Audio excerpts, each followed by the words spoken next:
Just bounce to this.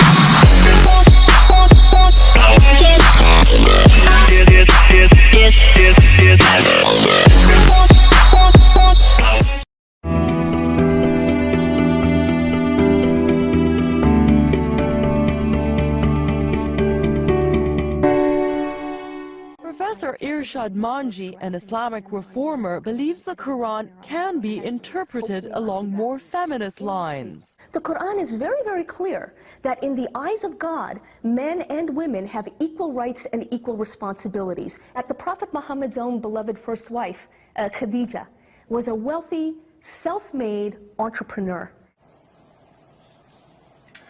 All right, ABC, you've finally managed to tick me off. You just told millions of people that according to Islam, men and women have equal rights and responsibilities before Allah. And what evidence does Irshad Manji give? She says that Khadija was a wealthy, self-made entrepreneur. I wonder why Miss Manji failed to mention the fact that Khadija was a wealthy, self-made entrepreneur before Islam, before she married Muhammad, before Muhammad even began receiving revelations. In other words, if Khadija's social status is evidence of equality between men and women, it would be evidence of equality between men and women in pagan Mecca, before the rise of Islam. But ABC News doesn't tell us any of that. All we get is the misrepresentation. So, why would ABC tell us that men and women are equal in Islam? I suspect it's because they know most people don't have the resources or the time to carefully examine what we see on the news. But I do. Let's take a look at what Islam really teaches about men and women. Surah 434 is always a good place to start. Men are in charge of women. Why? Because Allah hath made the one of them to excel the other. By nature, men excel women. And because they spend of their property for the support of women.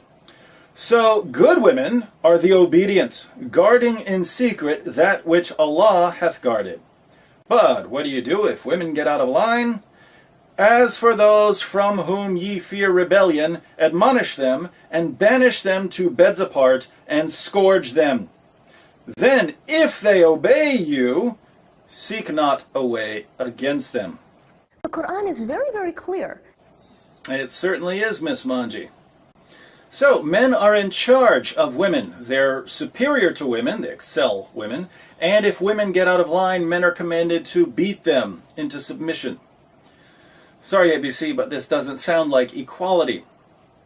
Nor is there equality when it comes to how many marriage partners a person can have. Surah 4:3 says, "And if you fear that you shall not be able to deal justly with the orphan girls, then marry other women of your choice, 2 or 3 or 4. Yes, you heard that correctly. Muslim men can marry up to 4 women. Can Muslim women marry up to 4 men? No. Is this what you call equality, ABC? We should also note that Muslim men can have more sexual partners than just their 4 wives. Muslim men get to have sex with their war captives and slave girls, those whom their right hands possess. Consider Surah 23, 1-6. The believers must eventually win through, those who humble themselves in their prayers, who avoid vain talk, who are active in deeds of charity, who abstain from sex, except with those joined to them in the marriage bond, or the captives whom their right hands possess, for in their case they are free from blame." What I find rather horrifying is that Muslims can have sex with their captives and slave girls, even if the captives and slave girls are married. Surah 4:24 declares that a Muslim man can't have sex with a married woman unless she's a captive or a slave girl. The verse reads, "Also forbidden are women already married, except those captives and slaves whom your right hands possess." Do Muslim women get to have sex with their captives and slaves? No. That's not equality. So, Muslim men get to have sex with up to 4 wives and as many sex slaves as they're able to capture or purchase. They also get to have sex with women in just about any way they can think of. The Quran discusses sexual positions in Surah 2, 223, which says, "Your wives are as a tilth unto you, so approach your tilth when or how ye will." The Quran is very, very clear. Let's look at a typical commentary on this verse. Tafsir Jalalain reads, "Your women are a tillage for you, that is, the place where you sow the seeds of your children. So come to your tillage, that is, the specified place, the front part, in whichever way you wish, whether standing up, sitting down, lying down, from the front or the back." Do women get to demand sex in any position they see fit? No. That's not equality. So, things are certainly unequal in this life. What about the afterlife? In our video exposing the raisins myth, we saw that in paradise, Muslim men will receive a number of huris, large-breasted virgins who are made to be the ultimate sex slaves. Will women receive huris? No, they'll continue being the wives of Muslim men. The only difference is that in paradise, women will now have to share their husbands with specially designed sex machines called huris. Muslim women of the world, I ask you, how does it feel knowing that in paradise you'll be competing for the affections of your husband with a ton of women who are designed to be the ultimate sex partners? This is assuming, of course, that you actually make it to paradise. Muhammad said that most of the inhabitants of hell are women. The Prophet said, "I saw the hellfire, and I had never seen such a horrible sight. I saw that most of the inhabitants were women." The people asked, "Oh, Allah's apostle, why is it so?" The Prophet said, "Because of their ungratefulness." It was asked whether they are ungrateful to Allah. The Prophet said, "They are ungrateful to their companions of life, husbands, and ungrateful to good deeds." So, according to Muhammad, most of the inhabitants of hell are women. The women are in hell because they're ungrateful to their husbands and because they don't perform enough good deeds. But this means that women are less moral than men, according to Muhammad.